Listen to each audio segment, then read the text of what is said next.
नमस्कार, मी प्रवीण ढमाले. साम टीव्हीच्या या विशेष कार्यक्रमात आपल्या सर्वांचं स्वागत. एक चित्रपट आता बॉक्स ऑफिसवरती धुमाकूळ घालतोय. ज्या चित्रपटाला अगदी प्रेक्षकांनी डोक्यावरती घेतले असा चित्रपट म्हणजे पावनखिंड. आणि या पावनखिंडची टीम आपल्यासोबत आहेत. चित्रपटाचे दिग्दर्शक दिग्पाल रांजेकर आणि ज्यांनी बाजीप्रभू साक्षात आपल्यासमोर उभा केला असे अजय पुरकर आपल्यासोबत आहेत. तुमच्या दोघांचंही खूप खूप स्वागत. सर, मला पहिला प्रश्न तुम्हाला असा विचारायचा आहे की फार पूर्वीपासून आपल्याकडे एक ट्रेंड होता, लव्ह स्टोरी, मग कोणता तरी सामाजिक विषय पकडून चित्रपट केले जायचे. ते चित्रपट चालायचे, पण ऐतिहासिक चित्रपट करायचा म्हणजे लोकांना तो आवडेल, पचेल हे सांगता येत नव्हतं. तुम्ही ते कसं काय लोकांपर्यंत पोहोचवलं? सांगता येत नव्हतं खरं की अजूनही सांगता येत नाही की लोकांची रुची कशी कशी बदलत जाईल किंवा त्यांना काय आवडेल किंवा काय नाही आवडणार. फक्त फिल्म मेकिंग करताना आपण जो एक बेसिक रूल फॉलो करतो की ती गोष्ट मला सांगावीशी वाटते म्हणून मी ती गोष्ट सांगणार. एखाद्या दिग्दर्शकाला लव्ह स्टोरी सांगावीशी वाटते, एखाद्या दिग्दर्शकाला युद्धकथा सांगावीशी वाटते, मला ऐतिहासिक कथा सांगावीशी वाटतात आणि त्या कन्व्हिक्शनने मी ते करत गेलो. कारण माझा ह्याच्यामागचा हेतू मूळ पूर्णपणे क्लिअर होता की पुढच्या पिढीमध्ये कोणी वाचणार नाही. मी थिएटरच्या संदर्भाने प्रायोगिक नाटक असेल किंवा व्यावसायिक नाटक असेल, स्पर्धा असतील, याच्या अनुषंगाने आणि वेगवेगळ्या कार्यक्रमांच्या अनुषंगाने तरुणाईच्या खूप संपर्कात होतो आणि मला लक्षात आलं की यांच्यापैकी खूप जणांना वाचायचा कंटाळा येतो. आणि तर त्यांचा दोष नाही, एकूणातच आपली शिक्षण पद्धती अशी आहे की त्याच्यामध्ये रंजक होत नाहीत गोष्टी. इतिहास नावडता आहे लोकांचा, कारण त्यात सनावळ्या पाठ करावे लागतात आणि त्यामुळं ज्या त्यातल्या महत्त्वाच्या गोष्टी आहेत, ज्याला आपण ॲट्रिब्यूट्स म्हणतो की एखादे गुण एखाद्या बाबतीतले आपण अंगीकारतो, व्यक्ती म्हणून समृद्ध होतो, या सगळ्या ॲट्रिब्यूट्स ज्या आहेत त्या त्यांच्यापर्यंत पोहोचतच नाही की आपल्या पूर्वजांनी नेमकं काय केलं, कुठले गुण होते त्यांच्यामध्ये, कुठल्या प्रकारचे त्यांची इंटिग्रिटी होती आणि हे जे सगळं होतं, निष्ठा होती कुठली, तर हे सगळं त्यांच्यापर्यंत पोहोचलं पाहिजे इतिहासातलं, असं मला वाटत होतं. आणि त्यासाठी सिनेमासारखं प्रभावी माध्यम कुठलंच नव्हतं. फार अगदी आचार्य आत्र्यांपासून सगळ्यांनी हे सांगून ठेवलं आहे, जे मोठे आपले धुरीणी जे होऊन गेले, की चित्रपटाच्या माध्यमातून तुम्ही इतिहास पुढच्या पिढीला सांगा, त्यांना आवडेल, त्यांच्या लक्षात राहील. म्हणजे कुठलीही कथा पटकन आपण सांगतो ना की ऐक ना तुला एक पिक्चरची स्टोरी सांगतो, तर हे पिक्चरची स्टोरीमधनं जर शिवाजी महाराजांच्या कथा आल्या तर हा माझा मूळ हेतू आहे, जो आता साध्य होताना दिसतोय. छोटी पात्र आहेत जी सुटून गेलीत आपल्या नकळत, आपल्या वेळेच्या किंवा इतर कुठल्या गोष्टीमुळे. तर ही पात्र लोकांच्या लक्षात राहतात. आता जसं पावनखिंड पाहिलं आपण, बाजीप्रभू देशपांडे, फुलाजी प्रभू देशपांडे हे मोठी पात्र आहेत, पण फुलाजी प्रभू पण माहिती नव्हते. म्हणजे मोठे बंधू, बाजीप्रभूंचे मोठे बंधू हे पण माहिती नव्हते. मग जी छोटी अगदी पात्र आहेत सगळी, ती तर खूप लांब राहिली. तर ही सगळी पात्र, त्यांचं कार्य, कर्तृत्व, पराक्रम आणि या सगळ्यामधल्या आजच्या काळाला उपयोगी पडणाऱ्या गोष्टी, या सगळं सांगण्याचं उत्तम माध्यम सिनेमा आहे. म्हणून ते करायचं ठरवलं. त्याला यश किती मिळेल किंवा काय मिळेल ही गणितं मी कधीच बांधली नाहीत, आजही नाही बांधत. मला जे सांगायचं आहे, दाखवायचं आहे, तेच मी दाखवतो त्याच्यामध्ये. ते लोकांना पटतंय, आवडतंय, म्हणून हे चित्रपट यशस्वी होत आहेत महाराजांच्या कृपेने. म्हणजे मी आता हे असं केलं ना की बघा पब्लिकच्या हे मिळेल. हां, मला एक गुरुकृपा आहे, आशीर्वाद आहे की ज्याच्यामुळे मला त्याचं क्राफ्टिंग ज्याला म्हणतो आपण, ते जमतं. पण ते ठरवून हे आता केलं म्हणजे आपला चित्रपट कमर्शियली हिट होईल असं काही मी गणित बांधत नाही. ते पहिल्यापासूनच ठेवलं आहे की मला जे सांगायचं ते मात्र मी हटकून दामटून सांगणार. सर, हे 3 चित्रपट आले आता, फर्जंद, फत्ते शिकस्त आणि पावनखिंड. ह्याची जी स्टार कास्ट आहे, म्हणजे कोणताही छोटं पात्र जरी बघितलं तरी ते लोकांच्या लक्षात राहतं. मग ते कास्टिंग करताना कसं हे केलं तुम्ही? कास्टिंग करताना मुळामध्ये त्यांची काही वर्णनं अवेलेबल आहेत आणि ज्यांची वर्णनं अवेलेबल नाहीत, तर त्या उपलब्ध नाहीत, तर त्या वर्णनाच्या बरहुकूम किंवा तत्कालीन परिस्थितीमध्ये कशा प्रकारची माणसं असू शकतात याचा खूप तार्किक विचार करून ते कास्टिंग केलं जातं, म्हणजे आमच्या टीमकडनं. मग त्याच्यामध्ये मी प्रामुख्याने ते कास्टिंग करतोच. जरासं वाचन जास्त असल्यामुळे, 4 बुकं जास्त असं म्हणतो ना आपण, तसं असल्यामुळे. पण सगळेजण आमची एक चर्चा पण होते त्याच्यामध्ये की हे कसं वाटतंय, या अमुक एक अभिनेता किंवा अभिनेत्री या कास्टिंगसाठी कशी वाटेल. यात प्रमुख जे आम्ही सगळेजण टीममधले आहोत आम्ही सगळे चर्चा करतो आणि मग त्याच्यानंतर त्या कास्टिंगपर्यंत आपण पोहोचतो. याच्यामध्ये मदत कुठली होते की मी असेल, अजयदादा असेल, चिन्मय मांडलेकर असेल, आम्ही सगळ्यांनी ट्रेक खूप केले.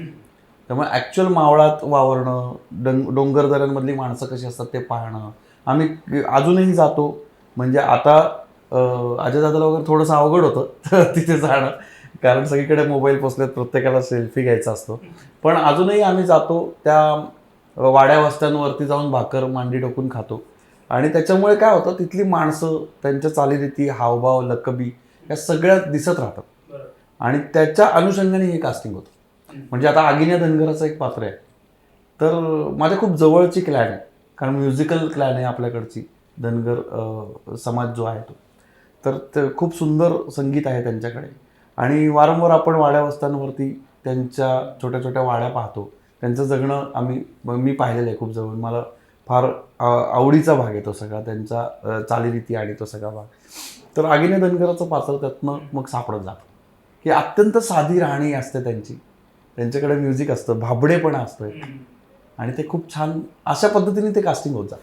सर फत्ते शिकस्तमध्ये पण सरांचा रोल होता आणि मग तेव्हाच ठरवलं होतं की बाजीप्रभू सर करणार की असं काही ठरलेलं नव्हतं? ऑडिशन वगैरे झाली सरांची? फर्जनपासून ठरलेलं होतं. हो का? हा, म्हणजे फर्जनच्या या सगळ्या 8 चित्रपटांच्या संहिता तयार आहेत. तर फर्जनच्या वेळी जी वाचनं झाली त्याची पात्र पण तयार आहेत, कोण करणार काय. फर्जन घडेपर्यंत मला स्वतःला विश्वास नव्हता की हा चित्रपट घडतोय. ते घडायला जसं लागला शूटिंगच्या दरम्यानच मी त्याला सांगितलं होतं की इथून तिसरा चित्रपट आहे ना, त्याला तुला खूप कष्ट करायचं. तेव्हा फत्ते शिकस्त मधले बहिर्जी नाईक का म्हणजे आता नाही आहेत ह्या चित्रपटामध्ये? फत्ते शिकस्तमध्ये आहेत की नाही, आता पावनखिंडमध्ये बहिर्जी नाईकांचा रोल बदललाय. त्यांनीच केला. हरीश दुधाडेच मला वाटतं फर्जनमध्ये प्रसाद ओक होते आणि त्यानंतर कसं झालं की प्रसाद दादाची एकूण व्यस्तता असल्यामुळे त्याला फत्ते शिकस्तचा भाग नाही होता आला.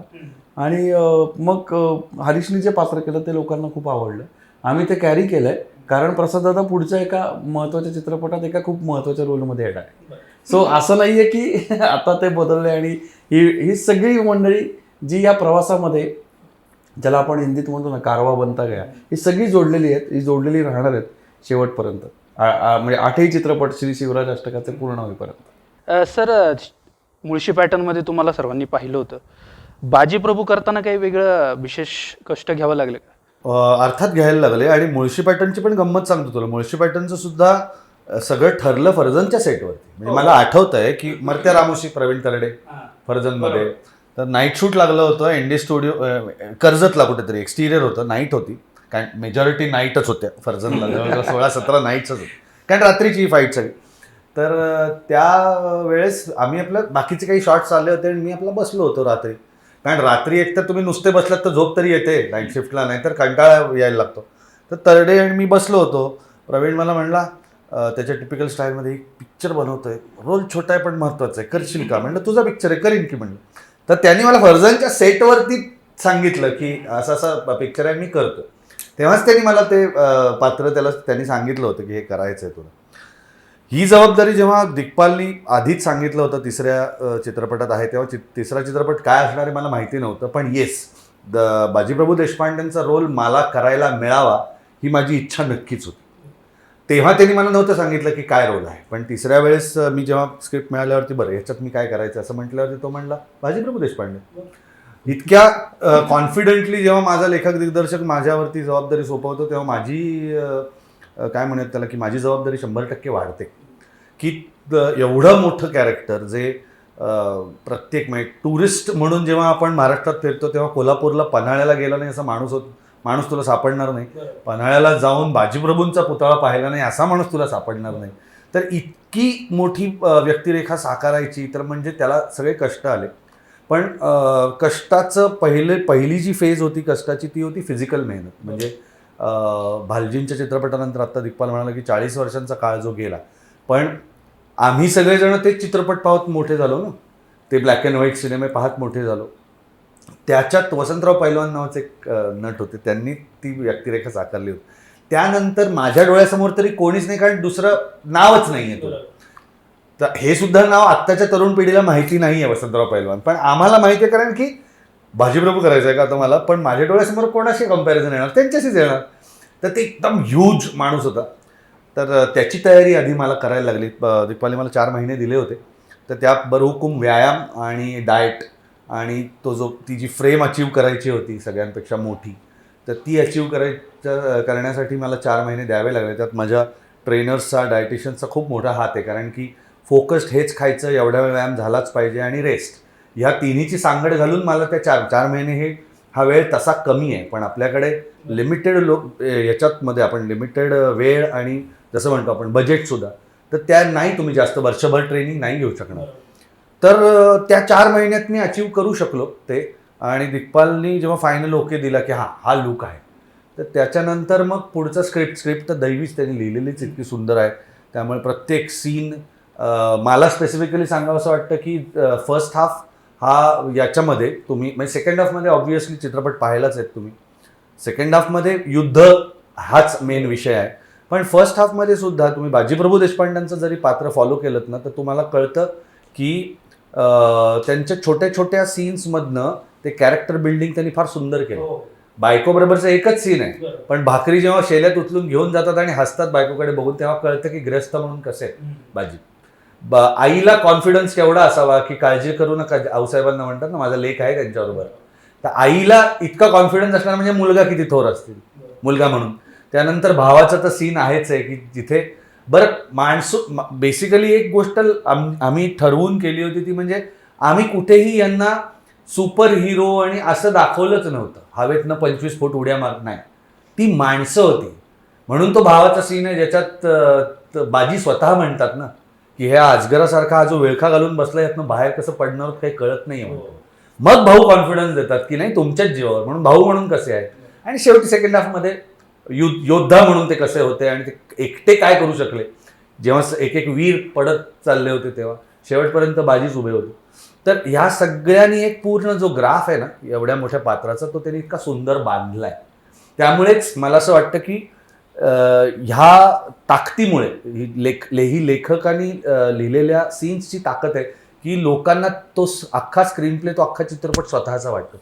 आणि आज लोक एकदा नाही, दोनदा नाही, 3-3, 4-4 वेळा जाऊन चित्रपट पाहत आहेत. कित्येक लोक आम्हाला भेटतात, ॲव्हरेज 3 वेळा तर लोकांनी पाहिलाच आहे सिनेमा. तर असं ही मेहनत होती, ती आधी फिजिकल आणि मग कॅरेक्टर बिल्डिंग, परफॉर्मन्स ओरिएंटेड, ज्याला आपण सीन वाईज आपण कसे परफॉर्म करत जातो, सीन्स कसे बाहेर आणायचे तसं. सर अनेकदा कलाकारांच्या बाबतीत असं असतं की मी हे पात्र केलं आणि या पात्रातून मला बाहेर पडायला बराच वेळ गेला किंवा मी त्यातच बरेच दिवस जगत होतो, असं काही तुमच्या बाबतीत झालं का? मला झालं म्हणजे हा रोल मी एकतर ते कसं असतं ना, आपल्याला एखादी गोष्ट करायची असली की आपण 1000% देऊन ती करतो. कोणीतरी सांगितलेली असली करायला म्हणजे आपले कदाचित एफर्ट्स असतात ते जेवढेच तेवढे असतात. त्यामुळे मी ह्या चित्रपटाच्या वेळी पूर्णपणे फोकस्ड होतो. 1-2 वेळा असंही झालं की आम्ही जेवायला बसलो होतो आणि समोर निर्माते येऊन बसले, तर मी इतका माझ्या विचारांमध्ये होतो की मी त्यांना हाय हॅलो न करता जेवण करून उठून गेलो होतो. ते निर्मात्यांनी ह्याला विचारलं की काही प्रॉब्लेम आहे का यांचा, हे माझ्याशी बोलले पण नाही, त्यामुळे त्याला सध्या सोडून द्या, तो त्याच्याच झोनमध्ये आहे.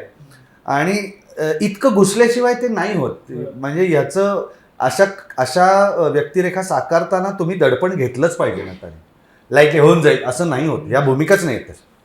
त्यामुळे त्या पूर्ण विचार करून की काय करतो आपण. बरं, एखादी गोष्ट पुरते आजच्या सोशल मीडियाच्या काळामध्ये, एखादी चूक पुरते ती मोठी होण्यासाठी, तर ती घडू द्यायची नाही आहे आपल्याला. याच्या सातत्याने विचार करून ते रोल केला. आणि जेव्हा तुम्ही एवढं घुसता तेव्हा ऑब्व्हियसली बाहेर पडताना थोडासा काळ जातो.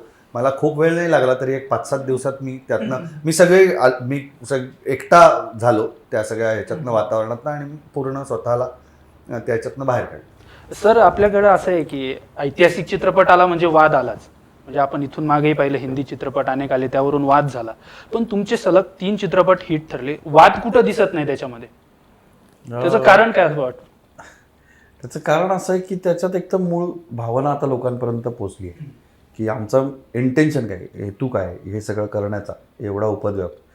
तर हा इतिहास पुढच्या पिढीपर्यंत जावा. आणि मग त्यासाठी आम्ही म्हणजे मी स्वतः अभ्यास करताना ग्रंथ आपल्या पूर्वसुरींनी जे लिहिलेत मोठमोठ्या इतिहासकारांनी, त्याचा संदर्भ तर घेतोच, पण आता मी त्याच्या पुढे थोडंसं जायचा प्रयत्न करतो आहे. म्हणजे फर्जंदपासनं जी सगळी लिगसी सुरू झाली त्या परंपरेमध्ये अनेक वंशज आम्हाला भेटले या सगळ्या वीरांचे. त्यांच्याशी आमची सगळ्यांची मैत्री झाली चांगली आणि त्यांचे काही घराण्याकडे असलेले वैयक्तिक कागदपत्र आम्हाला पाहायची संधी मिळाली आणि त्याच्यामुळं मी तिथपर्यंत जातो आता की त्या कागदपत्रांमध्ये मूळ कागदपत्रांमध्ये काय उल्लेख आहेत ते आणायचा मी प्रयत्न करतो जास्तीत जास्त या सिनेमांमध्ये. आणि त्यामुळं असं होतं की तुम्ही ऐतिहासिक ॲक्युरसीकडे जाता. हे चित्रपट ऐतिहासिक दस्तऐवज नाहीत असं जरी आपण म्हणत असलो तरी इतिहासाशी फारकत घेऊन तुम्हाला चालणार नाही जर तुम्ही ऐतिहासिक चित्रपट करत असाल. आणि मग वाद कुठे उद्भवतात तर आवाजवी लिबर्टी जेव्हा घेतली जाते की आणि त्यातनं पात्र डिस्टॉर्ट होतं, पात्राचं विकृतीकरण होतं. जसं आपण श्रीमंत बाजीराव पेशव्यांचं पाहिलं की ते अचानक नाचतातच किंवा त्यांचे एकूण हावभाव हे थोडे विक्षिप्त वाटतात आपल्याला. प्रेक्षक म्हणून बोलतोय, अनेक प्रेक्षकांनी आमच्याकडे जी मतं नोंदवली त्याच्या आधारावर बोलतोय. तर असं आपल्या चित्रपटांमधलं कुठलंही पात्र वाटणार नाही कारण त्यांचा योग्य तो आदर, योग्य तो आब राखला गेला आहे. कारण ते मुळात आम्हा सगळ्या टीम मेंबर्सच्या मनामध्ये आहे तो आदर किंवा तो जो आब आहे त्यांच्याबद्दलचा, तो आमच्या मनामध्ये आहे की असं कसं हे नाही दाखवून चालणार किंवा हे नाही करून चालणार. अर्थात ही सगळी माणसं होती, यांना सगळ्या भावभावना होत्या, हे विनोद करत असतील आपापसात किंवा एकमेकांच्या भावनिक प्रसंगांना यांच्या डोळ्यातनं पाणी पण येत असेल. तर परंतु हे सगळं करत असताना पुढच्या पिढीला पण हे पटलं पाहिजे की ही माणसं होती पण यांची एक डिग्निटी आपण राखायची, यांचं एक आदर आपण राखायचा आहे कारण यांनी आपल्यासाठी बलिदान केलं आहे, यांनी आपल्या आयुष्यातला एक महत्त्वाचा भाग किंबहुना कधी कधी स्वतःचं आयुष्यसुद्धा आपल्यासाठी तेव्हा अर्पण करून टाकलं आहे, त्याग केला आहे, बलिदान केलं आहे.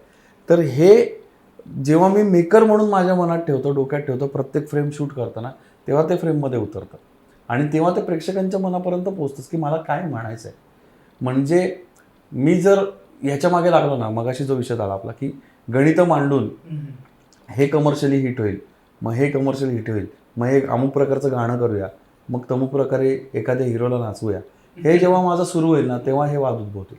पण मुळात हेतूच माझा वेगळा आहे आणि त्यामुळं आत्तापर्यंत हे वाद उद्भवत नाहीत आणि ती सगळी माझ्या मागे उभी असलेली मराठी प्रेक्षकांची शक्ती. तुम्ही असे इतिहासाचे पुरावे मागतात लोक, म्हणजे पुरावे गोळा करून ठेवता की कोणी विचारलं की ते दाखवायला? मी त्याचे बुक बनवतो. म्हणजे जी गोष्ट आहे आपण दाखवतो आहोत आत्ता, तर त्या गोष्टीचं एक रेफरन्स बुक असतं, ते सेटवर पण असतं. म्हणजे जवळजवळ एक 700-800 पानाचं बुक बनतं, म्हणजे ते मी दाखवू शकेन. तर प्रत्येक चित्रपटाचं ते आहे, म्हणजे फर्जनचं आहे, फत्तेशिकसचं आहे, पावनखिंडचं आहे, आता 4था चित्रपट शेर शिवराज येईल लवकरच प्रेक्षकांच्या भेटीला, त्याचं पण आहे. त्याच्यामध्ये वेशभूषेपासनं सर्व ग्रंथांमध्ये म्हणजे आत्ता अवेलेबल असलेल्या सगळ्या ग्रंथांमध्ये कुठे काय म्हटलं या घटनेविषयी त्याच्या झेरॉक्स कॉपीज जोडल्या जातात आणि याच्याबरोबर जे मूळ कागदपत्र आहेत, मूळ वंशावळी आहेत, त्याच्या झेरॉक्स कॉपीज बनल्या जातात. अशी माझ्याकडे एक वेगळीच रेफरन्स बुकची एक गंमत तयार झाली आहे की मला आता पुढे कधीतरी ते पब्लिश करायला पण आवडेल की ह्या सगळ्याचं एकत्र हे बघा असं. तर त्यामुळे आत्तापर्यंत ही वेळच नाही आलेली की कोणी माझ्याकडे पुरावे मागितलेत, पण ते महाराजांच्या कृपेने आपण म्हणूया की ते सगळं जेन्युइनली लोकांपर्यंत पोहोचलं आहे. पुढे जरी अशी वेळ समजा आली तर ते पुरावे मी दाखवू शकेन. एवढी तयारी करून मगच फ्लोअरवर जावं अशा मताची आमची अख्खी टीम आहे. सर, चित्रपटाचं शूटिंग वेगवेगळ्या ठिकाणी झालं, आपण चित्रपटातही शूटिंगचा काही एखादा सीन आठवतो की जो आयुष्यभर लक्षात राहील, आमच्या प्रेक्षकांना सांगावं असं वाटतं तुम्हाला? शेवटचाच दिवस होता. म्हणजे एक दिवस दिग्पालने असं ठेवलं होतं जेव्हा क्लायमॅक्स फाईट तर आम्ही करतच होतो, पण एक क्लायमॅक्सची फाईट होती बाजींची आणि त्यानंतर बाजींचं वीरमरण, त्याला त्यांनी पूर्ण एक दिवस ठेवला होता आणि तो सकाळी 8 आम्ही शूट करायला सुरुवात केली होती. पण तो दिवस खूप महत्त्वाचा आहे कारण की त्या दिवशी एक म्हणतात ना की काहीतरी एक मॅजिक घडतं आणि एक अख्खा सिक्वेन्स आम्ही इतका सुंदर शूट करायला सुरुवात केली होती 2-2.5 नंतर. जेव्हा म्हणजे चित्रपट पाहिलायस तू, जेव्हा बाजी फुलाजींच्या खांद्याला हात लावून दादा म्हणतात आणि फुलाजी पडतात, त्याच्यानंतरचा जो सिक्वेन्स आहे ना वॉरचा, तो आम्ही शूट करायला सुरुवात केली आणि काय त्या दिवशी कनेक्शन लागलं होतं माझं आणि दिग्पालचं मला माहिती नाही. म्हणजे तो सांगत होता आणि त्या बरहुकूम सगळं चाललं होतं. म्हणजे DOP तसं काम करत होते, माझ्याकडनं त्या सगळ्या गोष्टी येत होत्या आणि ते करत करत करत आम्ही ड्रोन शॉट्समध्ये काय घ्यायचे, कुठनं घ्यायचे थिएटरच्या भाषेत सांगायचं तर फोकस, नजरेचा फोकस काय असावा त्याच्यावरनं. तर असा तो वॉर सिक्वेन्स करता करता करता आणि मग जो एंड चित्रपटाचा आहे की ते येऊन नाही झाली, तोफ झाली, मुजरा झाला. आणि ह्या सगळ्या सिक्वेन्स नंतर आमचा असतात काळे ज्यांनी सिद्धी मसऊद केलाय तोच रडायला लागला कॉस्ट्युम मध्ये, की त्याला ते सहन झालं नाही. इतकं हे रक्तात गोष्टी आपल्या आहेत रे मराठी माणसाच्या, की जरी तो विलनच्या वेशात असला तरी त्या वेशामध्ये सुद्धा त्याला ते सहन झालं नाही की आपण बाजीप्रभूंवरती वार करतो. तर तो 15 मिनिटं थांबायचा. तर अशी पण एक गंमत त्या मॅजिक 2 तासात घडली, मॅजिक आवर्स म्हणतो आम्ही त्याला. आणि मग शेवटी मी पण खूप भारावून गेलो होतो, कारण की जेव्हा आपण इतकं घुसून कॅरेक्टर करतो की एक कृतकृत्यता असते ना, की झालं माझा राजा सुखरूप पोचला आणि आता मला जीव सोडायलाही हरकत नाही. आणि ते सगळं संपवत असताना उगीच मला हे कधी असे भासभीस होत नाहीत रे, पण त्या दिवशी मी फार अनइझी होतो. आणि आजूबाजूला खूप झाडी होती आणि त्या झाडीतनं कोणीतरी बघतंय असं मला वाटलं आमच्याकडे. आणि ती एक व्यक्ती नव्हती, अनेक लोक होती, अशी गोल ती उभी होती. आणि मी उगीच त्या ह्याच्यात बघण्याचा एक विफल प्रयत्न करत होतो, पण मला त्यांचं अस्तित्व जाणवत होतं. अनेक लोक होती, युनिट सोडून होती लोक. आणि क्युरिओसिटी असेल, उत्सुकता असेल त्यांना, काय काय चाललंय, काय शूटिंग करतायत ते.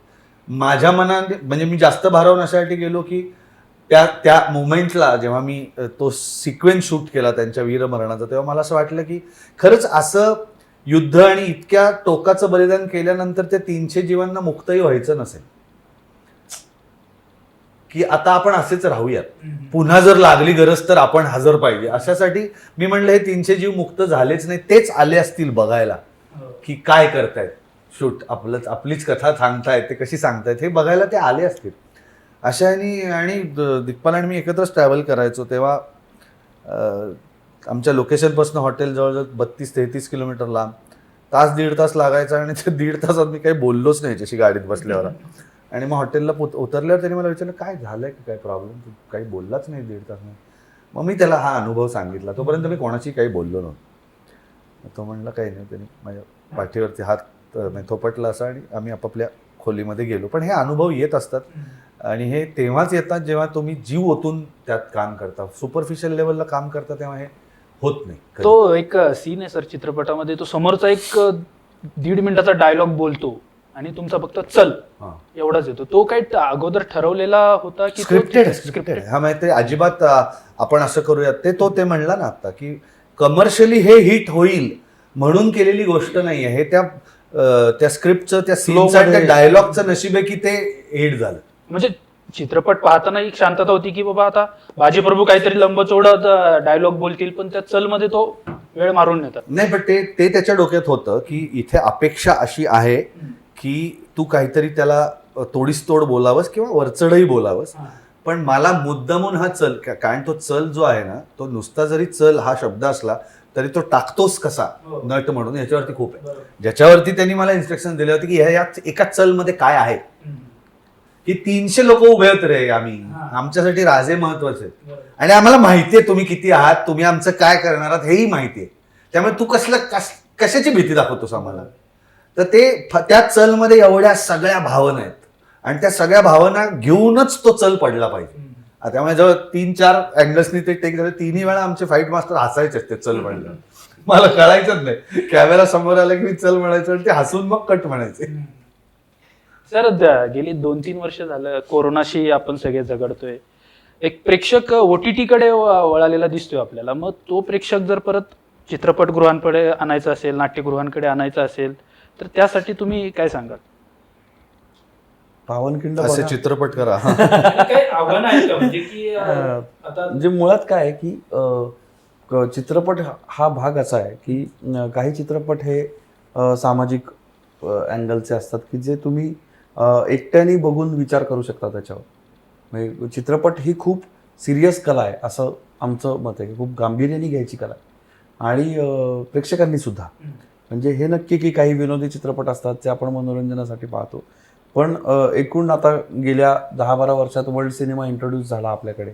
आणि मग त्याच्यानंतर जे प्रेक्षकांचं बदललेला दृष्टिकोन आहे आपल्या सिनेमांकडे पाहण्याचा, त्याच्यामध्ये हे लक्षात येतं की ती खूप गांभीर्याने करण्याची आणि बघण्याची सुद्धा कला आहे. तर काही जे चित्रपट आहेत ते तुम्ही मोबाईलवर तुमचे एन्जॉय करू शकता, कारण ते विचार करायला लावणारे असतात, अंतर्मुख करणारे असतात, त्याचा कॅनव्हास तितका मोठा नसतो. पण आता काही चित्रपट आहेत, जसे माझे चित्रपट आहेत फर्जंद फत्तशिकस, पावनखिंड, येणारा शेर शिवराज, तर याचा कॅनव्हासच मोठा आहे, त्या अनुभवण्याच्या गोष्टी आहेत. आता मग तिथे मर्यादा येतात जेव्हा तुम्ही OTTवर ते पाहता. थिएटरमध्ये जाऊनच त्याचा अनुभव तुम्ही घ्यायला पाहिजे. जसा त्याचा साऊंडचा अनुभव असतो, की त्याच्या फिरणाऱ्या तलवारी आहेत, त्या तलवारींचा जो घुमार आहे तो तुम्हाला थिएटरमध्ये अनुभवता येणार आहे. कारण तुमच्या आजूबाजूला घडणारं जे सगळं युद्ध आहे, रणकंद आहे, ते तुम्हाला तिथे अनुभवता येणार आहे. मोठ्या पडद्यावर त्या सगळ्या लोकांशी एकरूप होता येणार आहे. ते तुमच्या छोट्या मोबाईलमध्ये होत नाही, त्याच्यात डिस्ट्रॅक्शन्स खूप असतात. थिएटरमध्ये गेल्यानंतर तुम्ही तुमच्या आयुष्यातले 2.5 तास डेडिकेट करता त्या कलाकृतीसाठी. इथे फिल्म मेकरची सुद्धा जबाबदारी वाढते, की त्या 2.5 तास त्यांनी जे दिलेत, पैसे देऊन तुम्हाला, ते पैसेही दिलेत आणि वेळही दिलाय, तर ते सत्कारणी लागले पाहिजेत, ही फिल्म मेकरची जबाबदारी आहे. पण म्हणून ही जी कलेक्टिव्ह सगळी प्रोसेस आहे प्रेक्षकांची आणि मेकर्सची, म्हणजे चित्रपटकर्त्यांची आणि प्रेक्षकांची, ही एकत्रित साधणारी ही एकमेव कला आहे. नाट्य पण आहे, नाटक पण आहे, पण नाटकाचा अभिनयाशी संबंध असतो, पण तांत्रिक बाजू आणि एकूण त्या परिस्थितीत तुम्हाला नेऊन ठेवणं हे सिनेमात शक्य असतं. तर त्यामुळे मला असं वाटतं की OTTचा पर्याय जरी असला तरी तो शेवटचा असावा अशा प्रकारच्या चित्रपटांसाठी, कारण त्याचा अनुभव घेणं, त्या भव्यतेचा, त्या कॅनव्हासचा, त्या परिस्थितीचा, याच्यासाठी थिएटरमध्येच जायला पाहिजे. सर, नाटकही केले तुम्ही बरेच. आता कोरोनामध्ये जे बॅकस्टेज आर्टिस्ट होते, म्हणजे नेपथ्यवाले असतील, यांचे प्रचंड हाल झाले आणि अजूनही लोक नाट्यगृहापर्यंत पोहोचत नाहीयेत, शो हाऊसफुल होत नाहीयेत. मग त्या लोकांच्या हाताला काम राहिलेलं नाहीये. मग त्यांच्यासाठी तुम्ही प्रेक्षकांना काय आवाहन कराल तिथपर्यंत जाण्यासाठी नाटकाच्या बाबतीत? एक तर काय आहे ना, एक मराठी माणसाच्या रक्तातच एक झगडालू वृत्ती आहे आणि आपण झगडतो परिस्थितीशी. करोना, पावनखिंड हिट होण्यामागचं कारण एक करोना पण आहे. कारण जेव्हा आपण करोनामधनं आज बाहेर पडतो आहोत, अगदी आता म्हणजे हात शेपटाचाही शेपूट राहिला असेल असं म्हणूयात आपण, तर त्या काळी ह्या 2 वर्षात अनेक लोकांनी काय नोकऱ्या गेल्या असतील, त्यांचे व्यवसाय बंद पडले असतील, अनेक वेगळे व्यवसाय करायला लोकांनी सुरुवात केली बिचाऱ्यांनी. नाही, आता अगदी माझं स्वतःचं उदाहरण देऊन सांगतो की आमचं एक नाटक होतं, ज्याच्यात एक शैलेश म्हणून मुलगा होता, जो साऊंड सोडायचा, म्हणजे ज्याला आमच्या मुंबईच्या भाषेत टेपऱ्या म्हणतात, तो म्युझिक सोडायचा नाटकाचं. तर काय आता ते नाटक बिटक सगळं बंद झाल्यावरती त्यांनी मोमोज आणि मासळी विक्री आणि ह्या सगळे उद्योग करायला सुरुवात. जगण्यासाठी काहीतरी करणं गरजेचं आहे. आणि जेव्हा आपण पावनखिंडसारखा एखादा चित्रपट बघतात ना आज लोक, तेव्हा त्यांना त्या झगड्याशी ते स्वतःला रिलेट करतात, की ही झुंज आम्ही दिलेली 2.5 वर्ष आणि ती आम्हाला पडद्यावर पण पाहायला मिळते. का तर ज्या माणसामुळे महाराष्ट्र प्रदेश घडला, त्या माणसाला वाचवण्यासाठी ही सगळी लोक आज इथे बलिदान देत आहेत. तर याच्याशी कुठेतरी रिलेट होणारा हा सिनेमा आहे, ही भावना आहे मी म्हणेन. आणि एक नाटकाच्या बाबतीत खरंच सांगतो की अनेक लोक आहेत ज्यांना काही संस्थांनी डेफिनेटली मदत केली, मी नाही म्हणत नाहीये, पण काय बिचाऱ्यांचं त्या बॅकस्टेज आर्टिस्टचं अगदी हातावरचं पोट लिटरली आहे. कारण की मला स्वतःला माहिती आहे की अनेक बॅकस्टेज आर्टिस्ट आहेत आमचे की जे दिवसाला 2 शोज करतात, एक 11चा सकाळचा करतात, एक 4चा करतात किंवा 8:30चा करतात, ज्याच्यामुळे काय होतं की त्यांना 2 रोजंदारी 2 प्रयोगांची मिळते. आता त्यांच्यासाठी खरं तर खूप काही करण्यासारखं आहे, पण काय होतं माहिती आहे का, अनऑर्गनाइज्ड लेबर ज्याला म्हणतात ना, ते असल्यामुळे ना त्यांच्यासाठी कॉन्क्रीट काहीतरी करण्याची गरज फार आहे. तर मला असं आहेत काही गोष्टी डोक्यामध्ये माझ्या, पण त्या जेव्हा वेळ येईल तेव्हा. आता आम्ही एक नाटक एकत्र केलं होतं, ऑपरेशन जटायू, तेव्हा मी स्वतःहून 12 लोकांच्या आयुर्वेमी केले होते माझ्या पैशाने. कारण काय होतं, ही लोक सेट घेऊन जातात तिकडे तिकडे, एखादा सेट पडला, सेट नेणाऱ्या गाडीचा ॲक्सिडेंट झाला, तर या लोकांना काय रे एवढा मोठा खर्च कुठनं करणार. मी प्रत्येकाचा 2-2 लाख रुपयाचा विमा केला होता, ॲक्सिडेंट इन्शुरन्स. म्हणजे समजा ह्याला काही झालं तर ह्याचा 2 लाखापर्यंतचा खर्च तर काही प्रॉब्लेम नाही येणार ह्या माणसाला. तर असं स्वतःहून आपण काही गोष्टी तर करूच शकतो. प्रेक्षकांना सुद्धा मी आवाहन करूच शकतो असं की तुम्हाला जर ह्याच्यात इंटरेस्ट असेल की इन्शुरन्स, आज लाईफ इन्शुरन्स पॉलिसीपेक्षा सुद्धा मेडिकल इन्शुरन्स जास्त गरजेचा आहे, ऍक्सिडेंट इन्शुरन्स जास्त गरजेचा आहे. कारण तुम्ही जेव्हा कुठल्या क्षणी काय होईल तुमच्या आयुष्यात माहिती नाही, पण जर ऍक्सिडेंट झाला आणि तुम्ही हॉस्पिटलमध्ये गेलात तर तुमचे पैसे खर्च नाही झाले पाहिजे त्या क्षणी. तर तुम्हाला कॅशलेस फॅसिलिटी कशी मिळेल आणि किमान 2 लाख रुपयाचा तुमचा बेसिक खर्च हॉस्पिटलायझेशनचा निघाला, तर मला असं वाटतं की त्याच्यासाठी प्रेक्षकांनी जरूर पुढे यावं. या लोकांना आपण अशीच मदत करू शकतो. त्यांची काही संस्था नाही ना, त्यांचं काही ऑर्गनायझेशन आहे, त्यामुळे त्यांच्यासाठी आपण इंडिव्हिज्युअल लेवललाच प्रयत्न केले पाहिजे. येस, धन्यवाद तुमच्या दोघांचं. तुम्ही वेळात वेळ काढून, कारण की तुमचं शेड्यूल खूप बिझी आहे, वेळात वेळ काढून आम्हाला वेळ दिलास त्याबद्दल धन्यवाद. ही मुलाखत तुम्हाला कशी वाटली आम्हाला कमेंट बॉक्समध्ये नक्की सांगा. तुर्तास आपण इथे थांबूया. धन्यवाद. महाराष्ट्रातील सर्व बातम्यांचे विश्वासार्ह व्यासपीठ सकाळच्या सर्व सोशल मीडिया प्लॅटफॉर्मला लाईक, फॉलो आणि सबस्क्राईब करा. तसंच सर्व नोटिफिकेशनसाठी बेल आयकॉन प्रेस करायला विसरू नका.